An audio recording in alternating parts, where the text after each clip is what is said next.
Tume Huru ya Taifa ya Uchaguzi imeandaa vifaa vyote muhimu kwa ajili ya kazi hii. Vifaa vya kiufundi, vitendea kazi vya msingi, miongozo ya uendeshaji. Tunawaomba kuzitumia ipasavyo na kuripoti mapema changamoto zozote mtakazokumbana nazo ili zipatiwe ufumbuzi wa haraka. Ndugu waandishi na waendeshaji vijana, nawaomba mzingatie kwamba mafanikio ya zoezi hili hayategemei tu vifaa tulivyonavyo, bali zaidi ni juhudi zenu, weledi wenu na nidhamu yenu. Mnapaswa kuwahudumia wananchi wote kwa wakati, kwa lugha ya staha na kwa kutumia busara, hata pale mnapokutana na changamoto za kitabia kutoka kwa baadhi ya wahusika.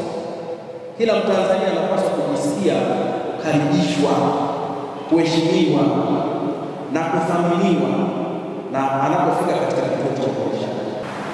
Katika kutekeleza majukumu yenu, hakikisheni mnazingatia viwango vya kitaifa vya huduma kwa mteja. Toeni huduma kwa ufanisi, epukeni upendeleo wa aina yoyote, mjiepushe na vitendo vya rushwa na tamaa. Mnapaswa kutambua kuwa imani ya wananchi ni kubwa kwenu katika kufanikisha zoezi hili. Mwisho, ninatoa wito kwenu kuhakikisha kuwa mnazingatia maelekezo yote yatakayotolewa na wawezeshaji. Aidha, napenda kuhakikishia kwamba serikali wilayani hapa imedhamiria kuhakikisha kuwa usalama unaimarishwa ili zoezi hili lifanyike kwa ufanisi. Kwa mjibu wa afisa uchaguzi jimbo la Mpanda mjini, ametuasa lakini pia amewasa washiriki wote siku zoezi hili likaendeshwe kwa busara kubwa sana, commitment kubwa sana, akielezea kwamba mafanikio ya zoezi hili yanategemea sana 100% ufanyaji kazi